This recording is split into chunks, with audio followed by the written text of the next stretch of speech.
합독하겠습니다. 그 후에 예수께서 갈릴리에서 다니시고 유대에서 갈릴리에 다니시면 유대인들이 죽이려 하니라. 유대인들의 명절인 주막절이 가까운지라. 그 형제들이 예수께 이르되 당신이 행하는 일을 제자들도 보게 여기를 따라 이대로 가소서. 스스로 나타나는 구하면서 묻혀서 일하는 사람이 없나니 이 일을 행하여 그는 자신을 세상에 나타내고 하니 이는 그 형제를 가지고 예수를 믿지 않으리라. 예수께서 이르시되 내 때는 아직 이르지 아니하였거니와 너희 때는 이를 준비되어 있노라. 세상이 너를 미워하지 아니하되 나를 미워하나니 이는 내가 세상 일을 하라고 어쩌함이라. 너희는 명절에 올라라. 내 때가 아직 차지 못하였으니 나는 명절에 아직 올라가지 아니하리라. 이 말씀을 하시고 갈릴리에 물러가시니라. 아멘. 아주 중요한 사실 공부해야 할 신학적인 논제들이 한 두세 가지가 되는데 오늘 그냥 요약해서 그리스도와 초막절이라는 제목으로 한번 공부를 해보겠습니다. 마침 다음 주일이 우리 추수감사절이잖아요. 성경 공부가 딱 들어맞네. 네. 그리스도와 초막절에 맞추어서 예루살렘에 지금 올라가는 계획을 갖고 계시는데 오늘 본문에서 형제들은 아직도 예수를 믿지 않더라. 그리고 형제들은 예루살렘에 같이 올라갑시다. 그렇게 청하는데 예수님이 거절하시면서 은밀히 아무도 모르게 예루살렘으로 올라가십니다. 그래서 여기 보면 내 때가 이르지 아니하고 너희 때는 열려있다. 소위 때에 대한 공부를 합니다. 성경에서 때가 굉장히 중요해요. 때, 그리스도의 때와 우리의 때 공부를 해야 되는데 그것은 다음에 미루기로 하고 오늘 초막절에 관해서 공부하겠습니다. 자, 1절 우리 한번 읽겠습니다. 시작. 그 후에 예수께서 갈릴리에서 다니시고 유대에서 다니라 하시면 유대인이 죽이려 함이라. 이거 심각하잖아요. 지금 예수님의 입장에서는 지금 굉장한 위기에 놓여 있습니다. 바로 직전에 지난 시간에 공부한 것처럼 제자들만 탈락 남아 있을 정도로 그렇게 야간 곱석이면서 우리의 왕이 되소서 하고 따라다니는 무리들이 다 따라가고 있습니다. 이 정도로 예수님은 오병이어라는 엄청난 기적을 나타내시면서 하늘나라의 비밀을 가르치셨는데 사람들은 오병이어의 기적을 중심으로 예수님을 떠납니다. 이해가 돼야 안 돼요. 그죠? 엄청난 기적이잖아요. 이거는 죽었다가 살아난 것보다가 더 큰 기적이잖아요. 어린아이 도시락 하나 가지고 10,000명 이상의 저녁 식사 한 끼를 충족하게 먹고도 실컷 먹고도 12강질가 남을 정도의 초월한 기적입니다. 있을 수 없는 일이 일어났잖아요. 이것을 적어도 5천, 남자만 5,000명, 아마 10,000명으로 추상이 되는데 10,000명 정도의 사람들이 직접 눈으로 보았잖아요. 그렇다면 예수님의 말씀에 이유 없이 무릎 꿇고 순종하면서 예수님의 가르침을 따라와야 되는데 오히려 오병이어의 사건 때문에 사람들이 예수님 곁을 다 떠나게 되었다. 기독교의 특징을 얘기하는 겁니다. 우리 신앙생활을 하는데 정말 이해를 잘 해야 됩니다. 그 영생의 말씀에 관한 얘기를 하니까 떠난 거예요. 오병이어와 같은 그 세상과 육신의 양식을 채워주고 또 세상적인 그런 그 무리들의 요구를 다 들어주셨다면 떠나겠어요? 안 떠나죠. 근데 예수님은 그렇게 세상적인 욕구를 가지고 따라오는 무리들을 책망하셨단 말이에요. 너희들이 나를 따라오는 표적을 본 까닭이 아니라 먹고 배부를 까닭이다. 내가 하는 행사, 말이나 교훈은 그리고 이적이나 표적은 그 내용이 다 영의 것이요 영생에 관한 것이다. 그러니까 세상 사람들이 요구하는 말씀을 안 해주고 이해할 수 없는 영과 영생에 관한 말씀을 전하니까 사람들이 예수님의 곁을 떠났습니다. 그리고 마지막 하신 말씀, 너희들도 가려느냐. 베드로가 대답합니다. 우리를 대신하여 대접하는 것 같아요. 영생의 말씀이 주님께 있사온데 우리가 밀개로 가오니까. 이것이 우리 교회 신앙의 아주 뿌리여야 되고 이 고백을 중심으로 교회 생활을 잘 해야 됩니다. 아멘. 그게 답입니다. 자, 두 번째입니다. 때마침 초막절이 다가왔어요. 초막절에 맞추어서 예루살렘에 지금 들어가실 계획을 갖고 계세요. 2절 말씀 함께 읽겠어요. 유대인의 명절이 초막절이 가까운지라. 이스라엘 남자는 네. 자, 이제 초막절에 관해 공부를 하겠습니다. 지금 환경은 무리들도 다 떠나가고 예수님이 사람들로부터 외면당하는 상황이고, 그리고 예루살렘 소위 제사장 무리들이 유대인들이 중심이 되는 그 예루살렘은 예수님이 오기만 하면 죽이겠다고 결의한 사람들이 기다리고 있어요. 그러니까 예루살렘에 올라가면 예수님이 올라오는 날 죽기로 되어 있어요. 매복하고 있다는 말이죠. 죽이기로 결의한 유대인들이 기다리고 있는 곳이에요. 이게 살벌한 환경이에요. 그런데 때마침 초막절이다. 예수님은 1년에 갈릴리 주변에서 사역하시다가 1년에 3번이죠. 6월절, 그 다음에 그 맥추절, 오순절이죠. 맥추절, 그 다음에 오늘 초막절, 수장절이죠. 이 세 절기에는 반드시 중앙성소가 있는 예루살렘에 올라갔었어요. 그런데 초막절이 왔잖아요. 올라가셔야 되는데 오기만 오면 죽이려고 결의한 사람들이 매복하고 있어요. 상당히 어려운 위치입니다. 생각해 보세요. 지금 하나님이 육신을 입고 자기 땅에 오매, 그죠? 영접치 않는 거예요. 생각해 보세요. 요한은 처음부터 그렇잖아요. 그죠? 창조주가 자기 땅에 오면 자기 백성들이 하나님을 영접하지 않는 거예요. 이런 살벌한 환경이에요. 하나님이신데 사람들로부터 외면당하고 죽이기로 결의한 사람들이 매복하고 있는 상황입니다. 이 죄가 얼마나 무서운지 알아야 돼요. 자, 이스라엘 남자는 누구든지 6월절이나 오순절, 초막절 3대 절기에는 반드시 예루살렘 중앙성소에 가서 제사를 드려야 합니다.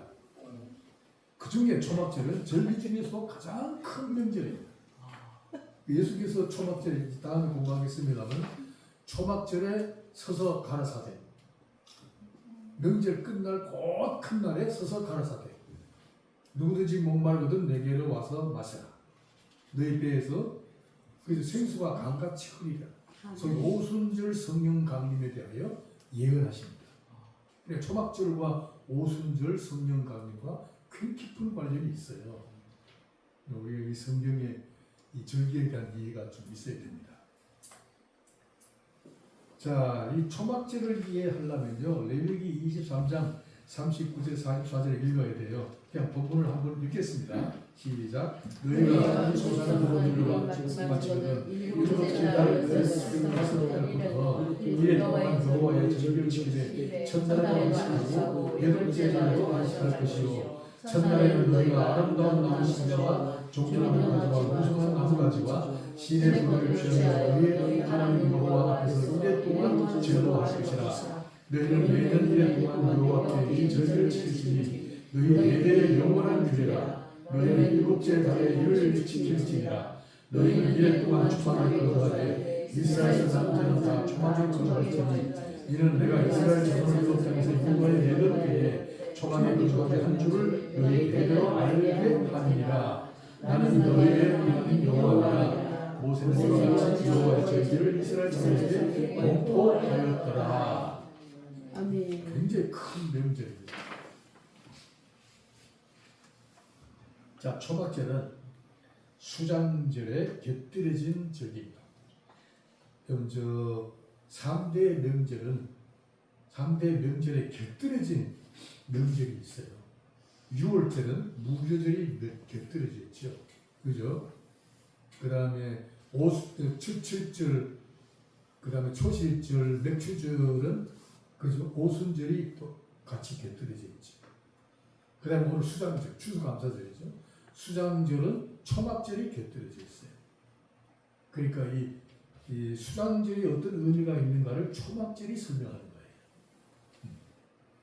자, 1년 동안 피땀을 흘려 농사한 곡식단을 곡간에 저장해 놓고 참 그동안 씨를 뿌리며 북을 돋으며 가지를 치면서 농사를 해왔던 그 정말로 허리가 휠 정도로 피와 땀을 흘려서 이 곡식단을 거두어들인 농부의 입장에서는 이 저장한 곡식단을 손으로 만져보고 눈으로 확인하는 그 장면에서 농부의 모든 피로가 풀어집니다.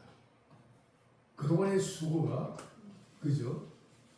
보상되는 기쁨과 즐거움, 1년 내내 모든 피와 땀을 다 해소시켜주는 그 즐거움과 희열이 가득 찬 절기가 수장절입니다. 이것보다 더 큰 절기가 없지요. 최고의 기쁨입니다. 정말 이 보람찬 이 절기입니다. 그런데 이 기쁨과 환희로 가득한 절기에도 불구하고 오늘 하나님은 초막절을 곁들여 지켜라. 뭐 초막절은 뭐예요? 남자들은 자녀들을 데리고 광야로 나가서 조상들이 40년 동안 광야 생활했던 초막을 짓고 일주일 동안 거기서 지내라. 기쁘고 즐겁고 환희에 가득 차고 정말 잔치가 뭐 극에 달해도 달할 만큼 넘치는 풍요로운 계절에 하나님은 이상하게도 7일 동안 광야에 들어가서 자녀들과 함께 초막에 거하라. 그래서 고난을 명령한 거예요. 고난이죠. 초막절에는 옛날 조상들이 애굽으로부터 해방되어 나올 때에 광야에서 생활했던 초막 생활을 몸소 재현하는 것입니다. 최대의 명절인데 광야에서 초막 생활을 해야 되는 것은 고난을 체험하라는 겁니다. 하나님께서 초막절을 명한 이유가 뭐냐 하면 광야는 약속의 땅으로 가는 도중에 거쳐야 하는 과정입니다. 잊지 말아야 돼요. 오늘 우리가 바로 이 광야를 지나가는 과정이잖아요. 적과 꿀이 있는 가나안 땅은 하나님이 예배해 보신 요단강 건너 하늘나라잖아요. 천국이죠. 그죠? 천국을 상징하죠. 그리고 출애굽은 홍해를 가르고 오기 이전에 출애굽은 십자가의 6월절이죠. 6월절을 말미암아 십자가의 속죄함과 그다음에 부활의 새 생명이라고 하는 소위 구속사의 출발이죠. 구속의 역사의 출발점은 십자가잖아요. 6월절이죠. 그러고 난 다음에 광야라는 40년의 기간을 거쳐야 되잖아요. 광야. 오늘 우리가 그 광야에 들어서 있는 상태입니다. 그러면 도착할 적과 꿀이 흐르는 풍요로운 땅을 사모하며 준비하는 소위 과정으로서 이정표의 역할을 하는 게 광야입니다. 그런데 조상들이 지냈던 40년 동안의 광야 생활에서 그들은 한 번도 씨를 뿌리거나, 그죠? 또 밭을 가꾸거나, 북을 돋우거나, 뭐 가지를 치거나 하는 노동이 전혀 없었습니다. 광야 생활에서. 광야는 원래 씨를 뿌릴 수도 없어요. 나지도 않고, 수고도 안 했어요. 그러면서도 아침 저녁으로 하늘에서 내려온 만나와 메추라기 고기와 반석에서 솟아나는 샘물을 먹고, 또 성경의 표현에 의하면 옷과 발이 헤어지지 않을 정도로 풍요로운 삶을 누렸어요. 아무것도 안 하고 놀고. 이게 광야 생활에서 하나님이 이스라엘 백성들을 이렇게 풍요롭게 살게 하셨어요. 아무도 구할 수 없는 광야에서 하나님이 기적 하나로, 기적이죠. 기적 하나로 풍족해 살았던 세월이 40년입니다. 원대로 실컷 먹고 마시고 평안하게 살았던 광야 생활이었습니다. 그렇다면 그렇죠. 하나님이 의도하신 대로 그렇다면 또 백성들이 또 약속한 것대로 맹세한 것대로 약속의 땅을 향하여 힘을 내어 달려가야 되잖아요. 네. 그렇죠. 그리고 약속 땅을 향하여 하나님의 말씀대로 행하겠다 해서 준 게 하늘의 만나잖아요. 불평과 불명을 해소시켜 주시는 하나님의 기적적인 양식이 만나잖아요. 메추라기 고기 뜯어 먹고 그래서 근육질이 올라가지고 힘을 내가지고 뭐예요? 약속의 땅으로 계속 전진해 가겠다 그래서 주신 음식들이잖아요. 그럼 가야지요. 근데 성경은 뭐예요? 안 갔다. 요구대로 다 해줬는데 안 가더라고요. 그리고 원망하고 불평합니다. 하나님께 감사치도 않고 하나님을 영화롭게 섬기지도 않았습니다. 결국 조상들은 광야에서 다 쓰러져 죽고 마는 비극의 주인공들이 되고 말았습니다. 그게 출애굽 제1세대들입니다. 꼭 기억하세요. 광야에서 쓰러져 죽었던 세대는 출애굽 제1세대들입니다. 따라합시다. 출애굽 제1세대. 출애굽 제1세대. 출애굽 제1세대들은 부모 세대들입니다. 부모 세대. 이분들은 하나님과의 약속을 어기고 하나님은 원대로 다 해주셨는데 하나님의 뜻대로 섬기지 않다가 결국 광야에서 다 쓰러져 죽고 말았습니다. 그렇지, 모세를 비롯해서. 자 이런 얘기가 성경의 내용입니다. 이 정도는 아시고 그 다음에 두 번째로 넘어가요. 노예로 살다가 해방을 맞았습니다. 그러면 자유인이죠. 그죠? 노예와 자유인과의 차이는 하늘과 땅 차이입니다. 노예생, 노예는 자기 자신이 없어요. 인격도 없고, 그죠? 삶을 계획할 뭐 그런 꿈도 없고, 자녀를 양육하여 뭐 가정을 일으켜야 할 뭐 그런 환상도 없고, 노력해봐야 되지도 않고, 소위 노예는 자기 자신이 없어요. 주인이 시킨 대로 하는 거야. 우사도 없고, 의견도 없고, 자기 스스로 뭐 미래를 계획할 설계도 없고, 꿈도 없고, 그냥 먹고 시키는 대로 노동만 하고, 뭐 그렇게 지나가는 거예요. 그런데 노예 생활에서 풀려나와서 좀 자유인이 됐습니다. 여러분, 자유인이 된 신분 자체가 자유입니다. 자유란 뭐예요? 내가 내 인생을 내가 계획하고 미래에 대하여 내가 설계하고 내 자녀들에 대한 소망을 가지고 자녀들의 미래를 내가 또 준비시키고 그리고 인생을 보람과 가치로 자기 자신이 인생을 꾸려나갈 가능성을 다 가지고 있잖아요. 얼마나 자유가 얼마나 좋아요. 억압이라는 게 없잖아요.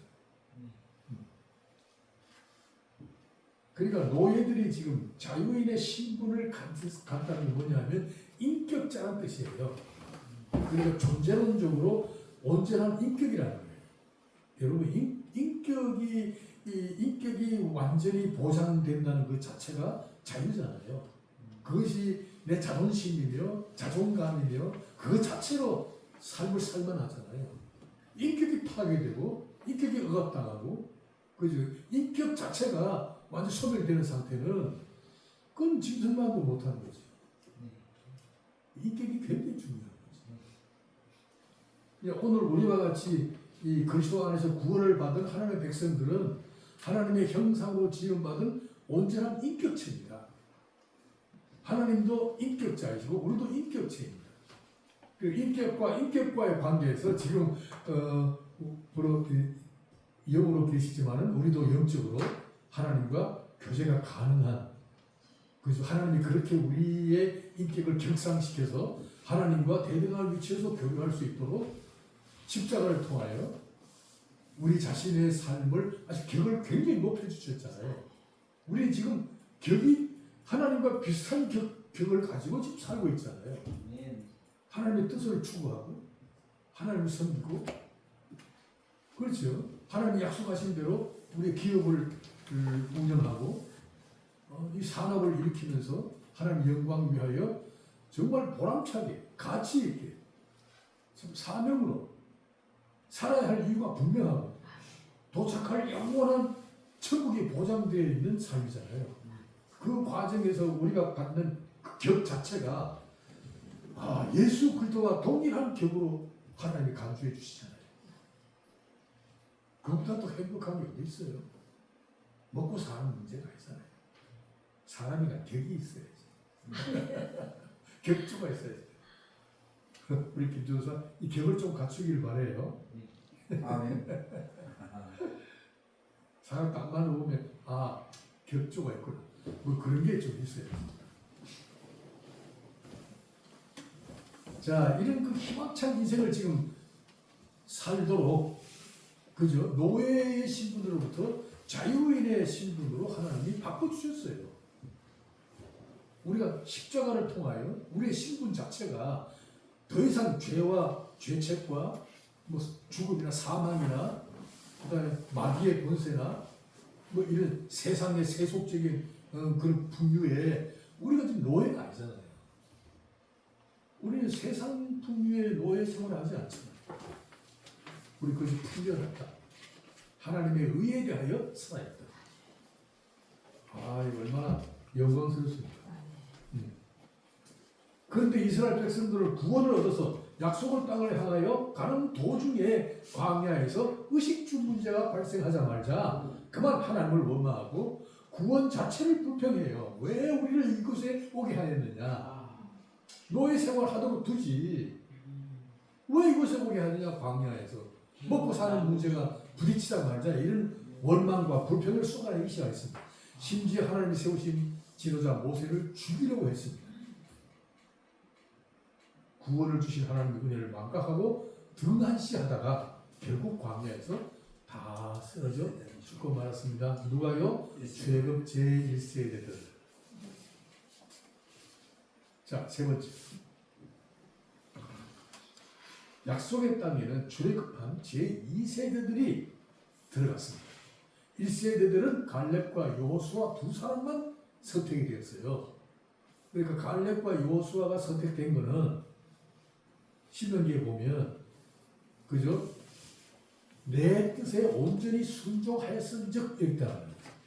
그러니까 갈렙 제1세대들 중에 갈렙과 여호수아는 하나님의 뜻에 온전히 순종하였던 자로 뽑혔다. 그리고 갈렙과 여호수아가 그 순종의 결이 똑같은 세대가 아니냐? 출애굽 제2세대들이라는 거야. 그러니까 자녀 세대들을 이해하려면 갈렙과 여호수아의 순종의 수준을 이해하면 돼요. 그러니까 제2세대들은 순종의 세대들이다. 그런 뜻이에요. 이해가 되겠죠? 왜 그래요? 제2세대들, 아이들은 부모에게 전적으로 의존되어 있다는 뜻이에요. 소위 말 자기 인생에 대한 결정권이 자신에게는 없다는 뜻이에요. 그게 신앙생활이야. 예수님도 이런 아이와 같은 사람이 천국에 들어간다고 그랬어. 그 다시 뭐냐 하면 자기 삶에 대하여 그죠? 자기 자신의 결정권이 없는 상태. 오직 부모가 결정한 대로 따라가는 세대. 그게 바로 우리 신앙생활, 우리 기독교의 특성입니다. 오늘 우리 그리스도인들은 삶에 대하여 또 자기 자신의 미래에 대하여 그죠? 내가 스스로 결정권을 휘두르면 이미 신앙이 아니에요. 바울이 고백하듯이 내가 내 임의대로 하지 않는다. 왜냐 나는 하나님께로부터 복음 증거의 사명을 받았다. 하나님께서 주신 사명에 충성한 것이지. 그죠? 내 뜻대로 생활하지 않는다. 그래서 교회는 어떻게 돼요? 내 임의대로 행동하지 않기. 뭐야? 하나님의 뜻에 순종하는 훈련을 하는 곳이 바로 교회입니다. 이 기독교의 특징이 있죠. 자, 이게 놀랍게도요. 그래서 요단강 건넜어요. 길갈에서 진을 쳤어요. 길갈. 여리고가 뻔히 보이는 길갈이라는 들판에 진을 쳤어요. 한 60만 되는 엄청난 인구들이 이 천막을 쳤단 말이죠. 그럼 여리고성이 한 1km 정도, 1km, 1000m 정도밖에 안 돼요. 나 가보진 않았지만 사진 찾아보니 그렇더라고. 그럼 1km 딱 눈앞에 있잖아요. 지금 여리고성이 뭐예요? 원수들이 지금 성곽을 지키고 있잖아. 이스라엘 백성들 온다고 그러고 막 성을 지키고 있고 지금 전쟁할 준비를 하고 있잖아요. 그런데 그 앞에서 뭐요? 이 사람들이 도착해가지고 진을 치고 뭘 했냐? 다른 거 안 하고 남자들은 할례를 받았어요. 남자들이 할례를 받으면 적어도 3일 동안 꼼짝 못해요. 이게 적군에게 정보가 들어가면 그건 전쟁에서 지는 거예요. 그런데도 그 위험을 무릅쓰고 명령을 따라서 모든 남자들이 할례를 받고 천막 안에 들어누워 있어요. 이런 상황이야. 그게 하나님의 백성들이 그렇게 해야 된다는 거야. 자, 그러고 뭘 했느냐? 전쟁 준비를 하지 않고 6월절 제사를 드렸어요.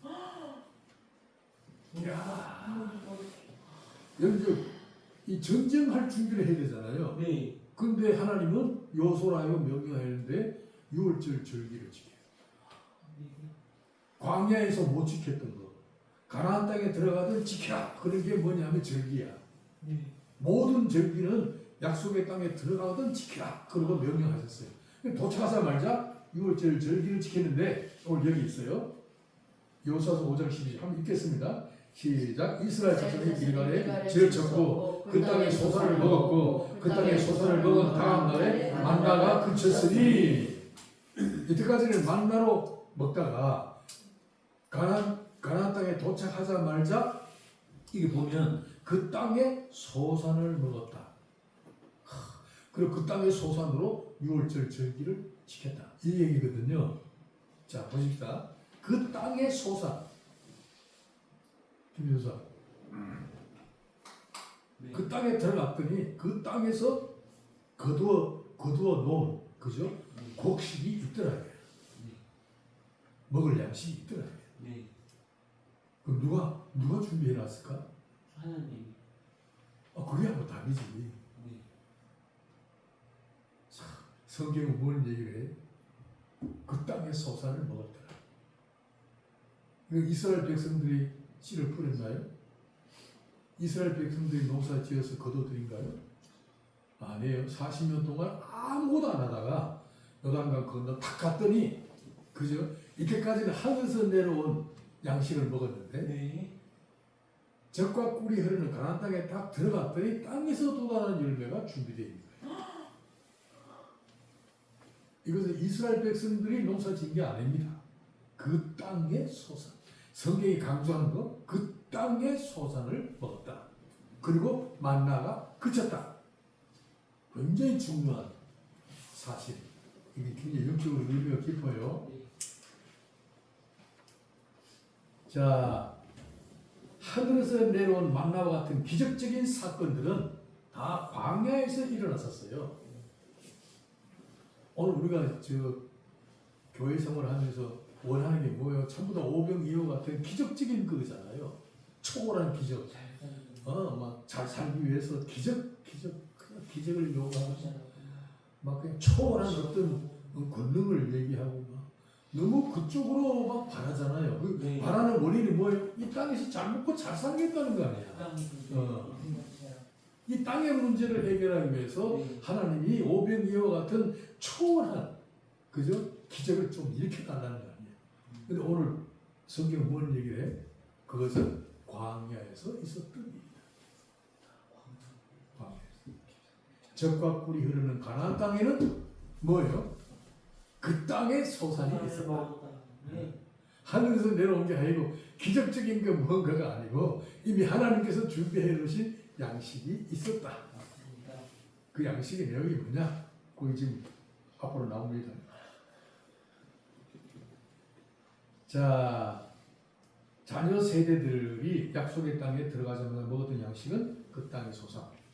굉장히 중요합니다. 하나님께서 약속하신 대로 젖과 꿀이 흐르는 땅이면 틀림없습니다. 들어갔더니 양식이 있더라. 그건 뭐예요? 가나안 땅은 처음부터 하나님이 준비해 놓으신 은혜의 땅으로서 그리스도 안에서 예배해 놓은 은혜의 선물로 시작되는 삶. 우리가 뭐 씨를 뿌리거나 우리가 뭐 김을 매거나 우리가 북을 두고 오거나 우리가 가지를 쳐서 맺어놓은 열매들이 아니고 하나님이 만들어 놓은 열매가 있는데 그 열매는 뭘 상징하느냐? 그리스도 안에서 완성된 은혜의 소산. 은혜의 소산. 이 삶의 이 근원이 은혜와 깊게 관련되어 있다. 네. 우리는 은혜를 먹고 살아요. 은혜를 먹고 살아요. 하나님 은혜가 아니면 희망이 없어요. 이를 각성케 하는 계절이 초막절이죠. 이 초막절 광야 생활을 통하여 조상들은 어떻게 살았어요? 40년 동안 아무것도 하지 않으면서 실컷 먹고 마셨는데도 하나님을 영화롭게 하지도 않고 감사하지도 않았어요. 그러니까 지금 가나안 땅에서 젖과 꿀이 있는 가나안 땅에서 지금 추수를 했어요. 곡식단을 저장해 놨어요. 그 출애굽제 2세대들 3세대들 앞으로 계속 그렇게 살 거예요.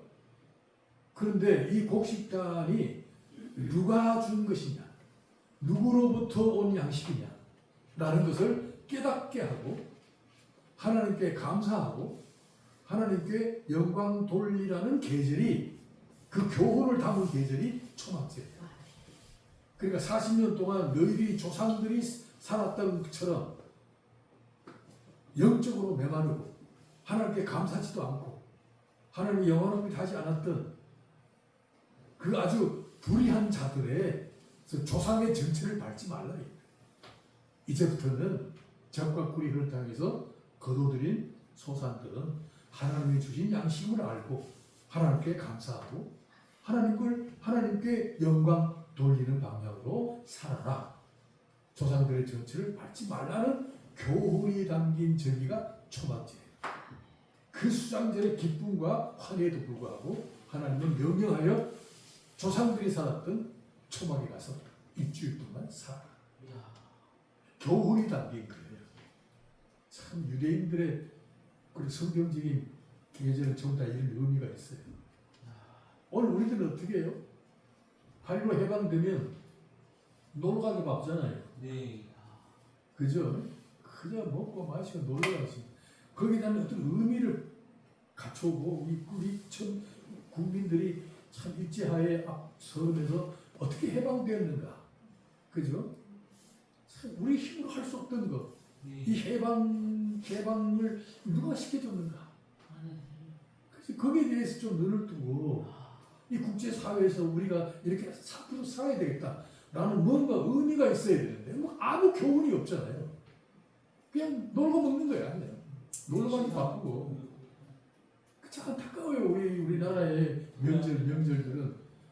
아니 6월 6일 날 현충일이잖아요. 네. 현충일은 적어도 참그 6.25 동란 때 우리의 자산과 생명을 지키기 위하여 참 산화한 그 당시에 우리 대한민국의 그죠? 우리 조상들이죠. 아버지, 아저씨, 형님들이죠. 산화한 형님들. 그분들의 희생을 좀 생각하면서 우리 자손들에게 6.25에 대한 얘기도 좀 하고 이 나라의 조국을 어떻게 지켜야 되겠다 하는 무슨 교훈이 있어야 되는데 없다면 없어. 내가 보기에는 없어요. 대통령도 안 하고 아무데도 안 하고 그냥 싸우기만 해. 싸우기만. 난 참 이런 거 보면 우리나라 교육이 멀었다. 네. 교육의 시장이 참 잘 선택돼야 되는데 이번도 보니까 뭐 이상한 사람들이 교육감이 다 됐더라고. 이런 역사적인 의식을 가지고 이 명절을 좀 교훈이 담긴 그런 의미 있는 그런 절기를 지켜야 된다. 네. 성경은요 반드시 그 명절에 곁들여진 절기가 있어서 의미와 그 다음에 뜻을 새기되 하나님께 관심을 돌리도록 하는 거예요. 그게 우리 명절의 의미예요. 초막절의 의미는 조상들의 전체를 밟지 말라. 너희들이 거두어두는 가나안 땅에서의 젖과 꿀이 흐르는 풍요한 삶 자체는 바로 하나님께로부터 허락받아 누리고 있는 그 땅의 소산이다. 이걸 잊지 말라. 그 교훈이 담긴 절기가 초막절입니다. 다음 주에 우리 지금 추수감사를 드리잖아요. 이런 의미를 가져야 됩니다. 간단히 넘어가겠습니다. 이게 이 절기는요 모두가 다 안식 이튿날에 성회로 모이게 돼 있어요. 잊지 말아야 돼요. 이거 아는 분 별로 없더라고요. 뭐 유명한 우리 중시대 교수도 그렇고 내 친구도 그렇고 몰라요 이 친구. 여러분 이 모든 절기는 처음과 끝이 성회로 모이는데 특히 초막절은 제8일째 되는 날 성회로 모여라. 제8일째가 뭐예요? 제7일째가 토요일이잖아요. 제8일째는 일요일이잖아요. 오늘 우리가 일요일을 성수주일 하잖아요. 예수님이 부활했기 때문에 부활을 기념하는 날이 아니에요. 예수님도 그날에 맞춰서 부활하셨어요. 그러니까 하나님 그렇게 계획해 놓으신 뜻을 따라 그 때를 따라서 예수님이 그죠? 안식 이튿날 제8일째 되는 날 새 생명이 출발되는 역사의 새로운 시작점 부활로부터 시작되는 새 생명의 시대를 딱 내딛는 순간이 제8일째잖아요. 응? 7일째는 물질 창조, 제8일째는 새 생명의 출발점. 제8일째 되는 날 안식 이튿날 성회로 모여라. 오순절도 안식 이튿날, 그죠? 무교절도 안식 이튿날. 무교절 한 초절제입니다. 무교절 다음이 안식 이튿날. 그래서 성회로 모이게 돼 있어요. 자, 초막절은 최대의 명절이 갖는 환희와 즐거움으로 가득한 추수의 축제입니다. 그래서 오늘 본문에 읽었듯이 아름다운 나무 실과와 종려나무와 무수한 가지를 들고 여호와 앞에서 즐겁게 지내야 합니다. 참 농부로서 하나님은 죄의 도탄에 빠져 있는 그 허덕이고 있는 우리를 십자가로 구원하시고 우리를 젖과 꿀이 흐르는 그리스도의 땅으로 들어와서 살게 해주셨습니다. 우리가 지금 젖과 꿀이 흐르는 진리의 땅, 생명의 땅, 그리스도의 땅에 들어와 있습니다. 우리는 지금 구원과 함께 그죠? 성령의 생명의 법 아래서 다시는 죄와 죄책, 죽음과 마귀의 권세에게 빼앗기지 않으시겠다는 하나님의 사랑과 은혜가 한량없이 쏟아지는 그리스도의 땅에 들어와 있어요. 네? 그러니까 마귀가 침묵할 수가 없어. 왜냐면 여기가 하나님의 성령과 말씀에라는 은혜가 한량없이 쏟아지는 것이기 때문에 우리 교회라는 이름으로 모인 우리의 공동체 안에는 마귀가 틈탈 수가 없어요. 마귀가 왔다가 도망가요. 아멘. 그렇게 하나님이 만들어 주셨어요. 우리가 살고 있는 땅은 은혜의 땅. 은혜의 땅. 자, 초막절은 절기의 마지막 날이 제8일째 되는 날 거룩한 성회로 모이도록 명하셨습니다. 제8일째 날은 안식 후 이튿날, 안식 후 첫날. 예수님께서 안식 후 첫날에 부활하셨습니다. 요한복음 20장 1절 읽겠습니다. 안식 후 첫날 일찍이 아직 어두울 때에 magdala 마리아가 들어와서 돌이 무덤에서 옮겨진 것을 보고 그렇죠. 안식 이튿날 이른 아침 예수님이 죽음을 깨고 부활하셨어요. 제국 제2세들이 가나안 땅에 도착한 후에 먹었던 양식은 뭐예요? 그 땅의 소산이다.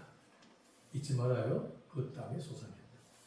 이스라엘 백성들의 손으로 수고하여 거둔 열매가 아니다. 하나님께서 뿌리시고 하나님께서 친히 수고하셔서 하나님이 거두어 들이신 뭐예요? 부활의 열매를 상징한다. 굉장하지요. 예, 저 요한복음 15장이요. 나는 포도나무요, 너희는 가지. 그리고 농부는 누구요? 아버지다. 그러니까 아버지는 농부예요. 농부로 상징이잖아요. 아버지께서 씨를 뿌리고 거기서 씨를 뿌리고 피와 땀을 흘려서 거기서 돋아난 열매, 그게 바로 그 땅의 소사, 부활의 열매입니다. 고린도서 15장 20절 읽겠습니다. 시작. 그러나 이제 그리스도께서 죽은 자 가운데서 다시 살아나사 잠자는 자들의 첫 열매가 되셨도다. 첫 열매, 첫 열매. 그죠? 예수님이 첫 열매. 우리는 그 첫 열매를 뒤따라, 그죠? 뒤따라 일어날 우리도 부활의 생명에 참여한 자들이죠. 안식 후 첫날에 부활하신 것은 이미 아버지의 계획을 따라 안식 이튿날에 맞춰서 이루신 그리스도의 사역입니다. 그냥 뭐 아무 때나 일어나신 게 아니에요. 제8일째 되는 날 일어나기로 되어 있는 계획을 따라서 예수님이 이른 아침에 부활하셨어요. 새 생명의 날, 새 생명의 양식. 이것은 육신을 위한 양식이 아니라 영적 양식이에요. 젖과 꿀이 흐르는 그리스도 땅에 들어와 있는 우리가 먹는 양식은 우리 지난 시간에 공부했죠? 영의 양식. 그죠? 영생에 관한 것. 보이지 않는 영의 양식. 이걸 지금 먹고 살아야 되는 곳이 바람이고 영의 양식이 우리를 살린다고 했어요.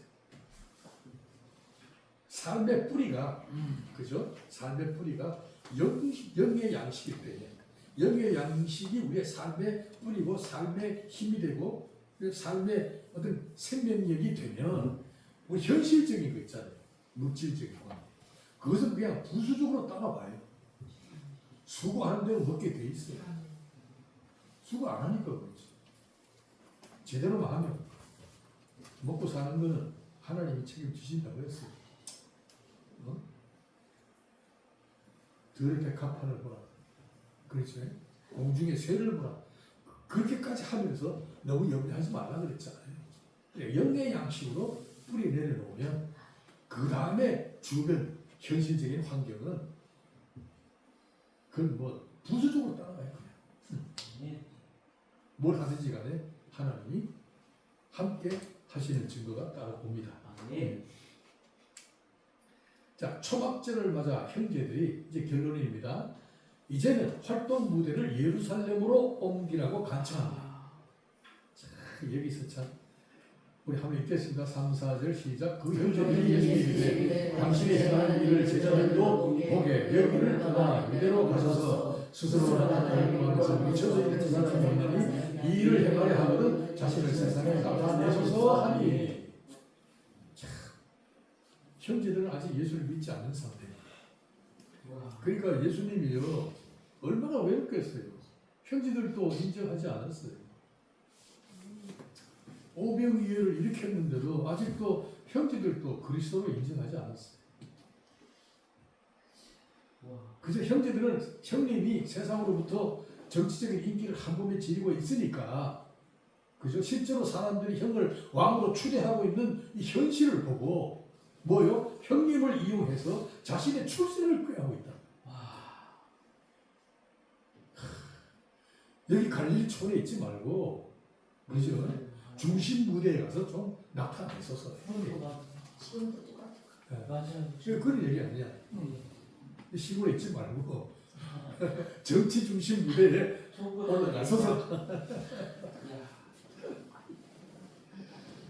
예수님은 형제들의 간청을 거절하셨습니다. 8절 말씀 시작. 너희는 명절에 올라가라. 내 때가 아직 이르지 못하였으니 나는 이 명절에 아직 올라가지 않았노라. 내 때가 이르지 않냐다. 이랬어요. 참. 형제들이 먼저 떠난 후 예수님은 갈릴리에 머물러 계시다가 아버지의 때를 기다리다가 은밀히 늦게 올라갔어요. 은밀히. 왜냐?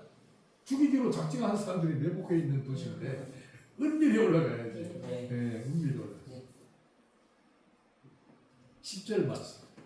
그 형제들이 명절에 올라간 후에 자기는 올라갔을 때 나타내지 않고 은밀히 가시니라. 자신을 둘러싸고 있는 온갖 소문들과 소란한 논쟁들과 그리고 기득권자들의 살인 계획이 노골화되어 있는 살벌한 상황에서 예수님은 매우 신중하게 그리고 은밀하게 은밀하게 행동하셨습니다. 배울 필요가 있다. 이거는 지혜가 있어야 돼. 네. 오늘 우리가 이걸 잘 못하는 거예요. 지금 안 살려고 잘. 이거 뭐 하면 그냥 가서 표정으로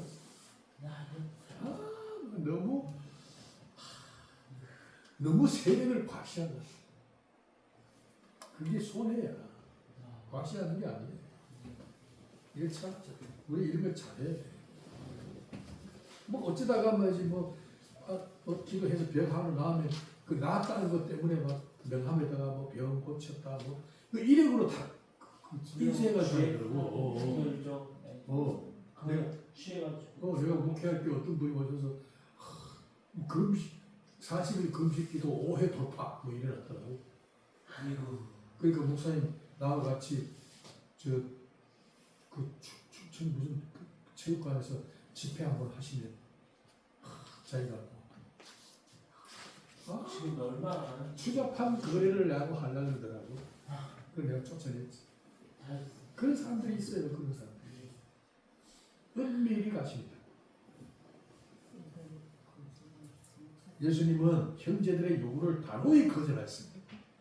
세상에서 자신의 이름을 드러내게 하려는 마귀의 시험에서 요 굉장히 중요해요.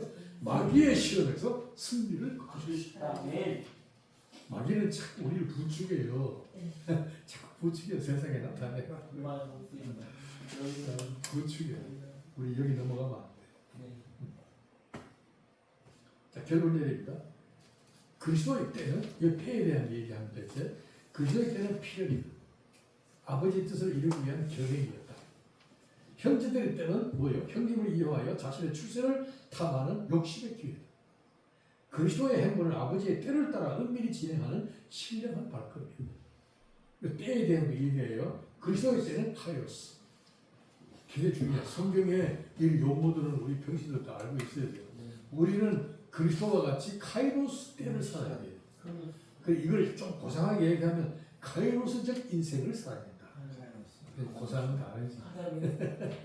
카이로스적 인생을 살아야 된다.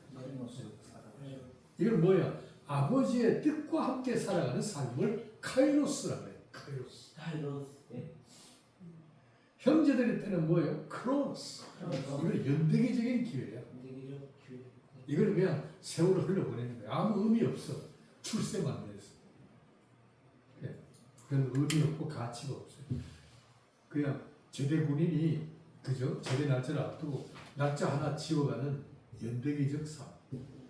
그죠? 지루한 날짜를 지워가는 연대기적 삶. 우리 제대 병사처럼 제대를 앞두고 있는 병사처럼 그렇게 살면 안 됩니다. 우리는 삶의 순간순간마다 하나님의 뜻을 놓고 싸워야 돼. 네. 그리스도의 때는 카이로스, 아버지의 뜻과 함께 살아가는 거예요. 신령한 뜻이 없이 그냥 세월만 따라 살아가는 인생을 우리는 뭐예요? 이걸 가지고 방탕이라고 해요. 방탕. 소모적인 인생. 인생 자체를 허비한다는 것이죠. 구원의 은혜를 망각하고 자기 주장대로 살다가 광야에서 쓰러져간 조상들의 절차를 밟지 말라는 교훈으로 수장절에 초막절을 곁들여 지키라. 그렇게 했습니다. 결론 이렇게 내렸습니다. 하나님 아버지 그리스도의 때를 생각하였습니다. 초막절에 맞춰 은밀히 주황성소에 들어가셨던 예수님의 그 신령한 걸음을 배우게 하옵소서.